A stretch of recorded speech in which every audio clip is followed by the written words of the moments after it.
خدا نه خواسته سبا ستا ورور وفات شي، ستا پلار وفات شي او هغه له بل څوک غسل ورکوي د هغه بدن کې څه عیب ومومي د بیمارۍ د وجې نه د بل څه د وجې نه. ہم تو پہلے ہی سنتے تھے کہ پٹھان بھائی بہت زیادہ مہمان نواز ہیں. مونږ به ته تپوس کوو ولې سیټ ته ولاړې وایي مولانا صاحب د شرم خبره ده خو ما له جنازې لمونځ نه راځي. اسلامي چې دی دا ډېر یو غټ عظیم کار کوي. پودا لگانا ہے، درخت بنانا ہے.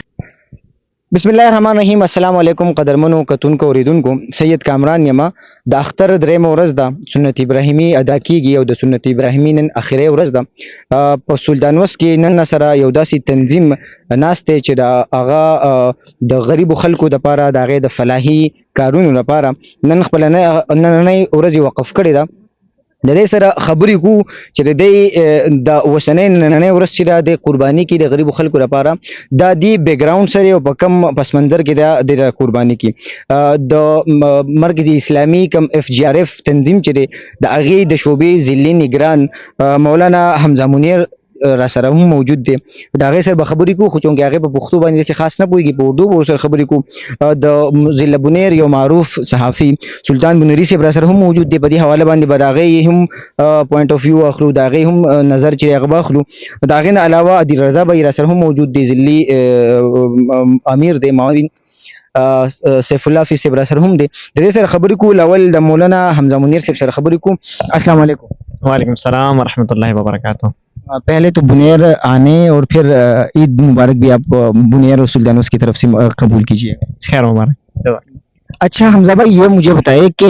یہ انیشیٹو آپ لوگوں نے کس طرح لیا، اور یہ جو آپ سلطانوس میں لوگوں کے لیے قربانی کر رہے ہیں، یہ انیشیٹو کس طرح لیا؟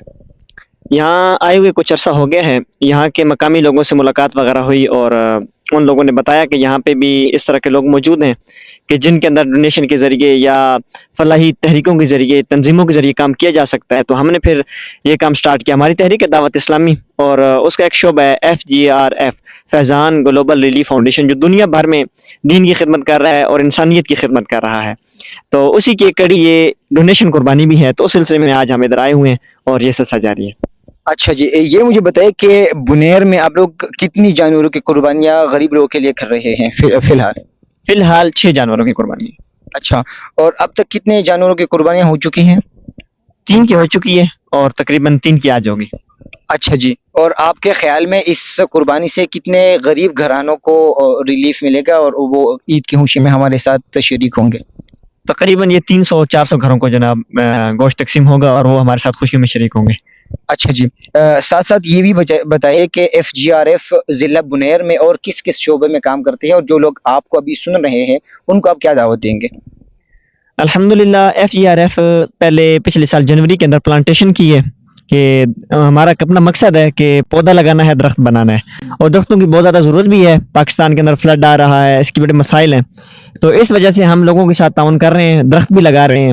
ساتھ اس کے علاوہ یہاں پہ افطار رمضان کے اندر لوگوں کے لیے افطار دسترخوان کا بھی ہم نے اہتمام کیا ہے. اس کے علاوہ یہاں پہ بعض جگہوں پہ پانی کی بہت کمی ہے، تو ہم یہ چاہتے ہیں کہ ان لوگوں تک پانی بھی فراہم کریں، کنویں کھودوائیں، اور مساجد کے اندر اگر کہیں کام کی ضرورت ہے تو وہ بھی کروائیں. تو اس طرح کے لوگ اس طرح کریں، ہمارا ساتھ دیں، ہمیں رابطہ کریں، ہمارے ساتھ ملیں، ٹھیک ہے، اپنا وہ ڈیٹا وغیرہ دیں. اس کے بعد انشاءاللہ ہم ادارے سے رابطہ کر کے ان کے کاموں کی ورکنگ آگے بڑھائیں گے انشاءاللہ. اچھا جی، بہت شکریہ. سلطان بنیری صاحب د دې فاؤنډیشن په حواله را سره ووایي چې تاسو د دې سره کافي ټایم نه افیلیټډ یې، نو دې په حواله را سره ضروري معلومات شریک. کامران صاحب ډېره زیاته مهرباني، چونکې زه به دا ووایم چې یاره دعوت اسلامي چې دی دا ډېر یو غټ عظیم کار کوي، کو هغه فلاحي کارونو کې دی، کو هغه په سماجي کارونو کې دی، کو په هغه په اسلامي طرز طریقه باندې کوم چې ښودنې کوي کو هغه دی. FGRF په حواله باندې ما خبره وکړم چې یاره دا په پوره ورلډ کې چې لګیا دي فلاحي کارونه کوي، چرته ستونزې راځي، ستونزې کو هغه فلډ وي، کو هغه زلزله وي، کو هغه نور څه داسې تکلیفات راځي په دنیا کې، هر چاته چې راځي، هغه مسلمانان دي کو غیر مسلم دي، دوی ډېر بډ چړ کې لګیا یو دا کوي، فلاحي کارونه کوي، د هغوی سره مدد کوي. په بنیر کې به زه دا ووایم چې په بنیر کې FGRF حمزه بھائی غالبا د 2 کالونو دلته مقیم دی او دغه فلاحي کارونه کوي. د اسلامي دعوت په حواله باندې یو ډېر ښه کار کوي. بیا زما واسطه خو ورسره چونکې زه میډیا سره ریلیټډ یم نو د دوی مدني چینل دی چې هغه ډېر ښه چینل دی اسلامي حواله باندې فلاحي کارونه کوم دغه چې کوي هغوی کورج چې کوي په هغې حواله باندې زه ترې په خپله ډېر زیات سیټسفاید یم او زما خپل سوچ دا دی زما خیال دا دی چې دعوت اسلامي چې کوم فلاحي او تنظیمي او سوشل کارونه کوي زما په خیال باندې بل تنظیم به داسې ونه کړی شي ټیک دی جی د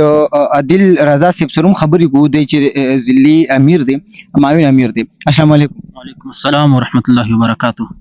عادل بھائی دا راته ووایي چې دی څنګه د انیشیټیو واغستو دی د بنیر ته په څه طریقه کار باندې راغی تاسو ورته اپروچ وکړو که نه دی ستاسو سره رابطه وکړه څه طریقه کار د ټول ناول زموږ د تنظیم مطلب او مقصد دا دی چې ما ته د خپل ځان او د ټولې دنیا د خلکو د اصلاح کولو کوشش کول دي نو چې اول خپل ځان سړی برابر کړي بیا ټول دنیا ته به هغه ځان رسوي هم په دغه مقصد باندې چې کوم مشران دا مقصد مونږ له راکړو مشرانو زموږ ذمهداري ده ولګوله چې تاسو لاړ شئ بنیر ته بنیر کې دا دین کارونه او فلاحي کارونه هم چې دی هغه عام کړي نو حمزه منیر صاحب راغی د هغې سره زه اوس راغلم او د دې مقصد باندې ځکه چې ما ډېر کره ته وکتل بچې به د پلار جنازه کې به سیټ ته ولاړې مونږ به ترې تپوس وکړو ولې سیټ ته ولاړې وایي مولانا صاحب د شرم خبره ده خو ما له جنازې لمونځ نه راځي دغه شان د کفن دفن طریقه نه ورځي مونځ طریقه نه ورځي زما نوجوان چې د غر کېدو کې دی د دې تنظیم مطلب او مقصد دا ده چې د سیاست نه علاوه سیاست نه کوي همدغه شان مذهبي چې کوم دی هغه چې دی هغه نه کوي صرف خلکو ته مونځ دیني چې کوم مسایل هغه ورته ښیي موږ وایو تاسو راشئ جوماتونو ته راشئ جوماتونه ډک کړئ مانځه له راشئ خپل پلار له چې دی غسل ورکول طریقې زده کړئ خپل ورور له غسل ورکول طریقې زده کړئ خو دا نه خواسته سبا ستا ورور وفات شي ستا پلار وفات شي او هغه له بل څوک غسل ورکوي د هغه بدن کې څه عیب ومومي د بیمارۍ د وجې نه د بل څه د وجې نه نو هغه خو به هغه پټ وساتي خو یو کال پورې به وساتي 2 کال پورې چې کله جګړه شي بیا به درله پیغور درکوي ښه خبره دا ده چې پلار بچي له غسل ورکړي بچی پلار له ورکړي دغه شان جنازې لمونځ زده کړي جنازه وکړي دغه شان نور چې کوم دیني او د هغې سره سره چې زموږ کار چې دی یو شعبه په هغې کې FGRF ته فیضان ګلوبل ریلیف فاونډیشن د دې مطلب دا دی او د دې مقصد دا دی چې دلته څومره فلاحي کارونه دي په هغې کې دوی حصه واخلي دا راته ووایي چې د اوسه پورې په بنیر کې تاسو چې د بنیر نگران معاون یم یې په بنیر کې په کم شعبه کې په کم اداره کې د اوس کار کې تاسو لیکئ بنیر کې تقریبا څومره تعلیمي ټیچر چې دی هغه ستلي دي موږ سره کورسونه هم کړي د هغې نه علاوه څومره کسان دي که شعرا دي یا دغه شان سوشل میډیا ول یا دغه شان عوام دي په هر شعبه کې د هغوی د ذهن مطابق مثال په طور باندې عوامو دپاره چې دی د دوی د یو میاشتې کورس په مونږ کوو په میاشت کې په هغې کې وردغه ضروري مسایل مونږ ښایو ځکه چې یو میاشت کې دی دغه خپل چې کوم ضروري مسایل دغه زده کړي دغه شان سوشل میډیا دپاره چې دی هغو دپاره چې دا کوم طریقه باندې به هغو خدمت کړي د هغې دپاره جدا دغه اندازه دغه شان ټیچر دپاره چې کله د سکول د استادانو چوټیانې شي په هغې کې مونږ هغوی بوځو هغوی له تربیت ورکړو چې ماشومانو تربیت به څنګه کړي ماشومان له به چې دی دعوت چې دی جومات ته به څنګه راغواړي همدغه شان شعراو دپاره همدغه شان عوامو دپاره هر چا د هغه د ذهن مطابق چې دی هغو له مونږ دعوت ورکړو هغو له چې دی مونږ د دین اسلام چې دی خدمت کول توفیق موقع ورکړو ډېره مننه امیر عثمان سره هم خبرې کوم امیر عثمان دا راته ووایه چې په نن سبا دور کې چونکې د نفسا نفسي دور دی تاسو خپل ټایم چې دی هغه خدمت له ورکړی دی د اوسه پورې په سلطان وس کې د څو تاسو چې کوم قربانۍ نه وکړي د دې نه به څومره خاندانونو ته ریلیف میلاو شي انشاءالله بسم الله الرحمن الرحیم حامدن وصلیان بعد بسم الله الرحمن الرحیم ستاسو د ټول ملګرو شکریا انشاءالله د نن چې کومې قربانۍ شروع دي د دې نه مخکې چې موږ وکړې دي په نور په ډسټرک زموږ په ډسټرک بنیر کې په نور ځایونو کې کړي په امبېله کې په ناوګۍ کې نن دلته کې شروع دي نو تقریبا داسې ده چې موږ زموږ په حساب باندې 700-800 کسان به انشاءالله چې د دې نه مستفید شي سیف الله فیض صاحب تاسو راسره خپل اخیري یو څو کلمات شریک کړئ دعوت اسلامي دا یو عالمي تنظیم دی غیر سیاسي او د دې سره FGRF د دې یو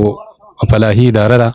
نو هغوی دلته مثال رالو او چې کله رالو مثال د علاقه هغوی وزټ کړله نو هغوی دلته دا محسوس کړه چې دلته د ډېرو خبرو چې د هغه ضرورت دی نو زموږ د ملګري وسیع الله صاحب او وحید الله صاحب او امیر عثمان صاحب د یو ټیم جوړ کړو باقاعده د یو کال تقریبا شو مسلسل لګیا دي جدوجہد کوي د دې د نگران اعلان دی او انشاءالله موږ دا کوشش کوو چې زموږ عوامو ته او زموږ خلکو ته د دې نه ډېر ریلیف میلاو شي او زه نوجوانانو ته خاص کر پیغام ورکوم چې دې سره ډېر څه دي او ډېرې ادارې دي او په هر پیل کې دې کار کول غواړي نوجوانانو زموږ دا پیغام دی چې هغوی راشي او د دې سره چې دی شریک شي انشاءالله چې زموږ ضلع بنیر ته چې دی د دې نه ډېر فایده چې د هغه موږ ته میلاو شي قدرمنو تاسو د دې خبرې واورېدې امیر حمزہ صاحب د دنه بزو په اخر کې یو تپوس بیا وکم حمزہ بھائی یہ مجھے بتائیں کہ یہاں کے لوگوں کا رویہ 2 سال سے آپ نے دیکھا آبزرو بھی کیا کس طرح کا؟ ہم تو پہلے ہی سنتے تھے کہ پٹھان بھائی بہت زیادہ مہمان نواز ہیں اور لیکن وقت نہیں گزرا تھا ان کے ساتھ. ابھی 2 سال گزارے تو ایسا پتہ چلا گاؤں میں پہنچتے ہیں تو پکڑ لیتے ہیں کہ کھانا کھائے بغیر آپ نہیں جائیں گے. وہ اس طرح کی ابھی جھگڑا کر لیں گے, نہیں چھوڑیں گے. اتنی محبت دیتے ہیں, بٹھاتے ہیں. مہمان نواز خلق میں نے یعنی پٹھان بھائیوں سے زیادہ کسی کو نہیں دیکھا. ایسے محبت والے اور دین سے محبت کرنے والے کہ آپ اگر مسجد میں جائیں ان کو کچھ دینی بات سکھانے کے لیے تو بیٹھیں گے, محبت کریں گے, اور جب سیکھ لیں گے تو ساری زندگی آپ سے پھر محبت سے ملیں گے, آپ کا ادب کریں گے. یہ ان کے اندر بہت اچھی چیز ہے. قدرمنو تاسو دا خبرې واورېدې د اف جی آر اف کم تنظیم چې دی د هغې په ډېرو شعبو کې په بونیر کې کار کول غواړي. بونیر چونکې پسمانده علاقه ده نو د بونیر ځوانانو ته زما هم دا خواست دی, د دې ټولو سره ورته هم دا خواست دی چې راشئ د دې په لاس کې لاس ورکړئ او د غریبو د پسماندو خلکو د دوی په ترو باندې خدمت وکړئ, هغې سبق سکولونو ته ورسوئ, د هغې په سخته کې مدد وکړئ. بل پروګرام پورې راکړئ, مال اجازت د لوی الله په امان.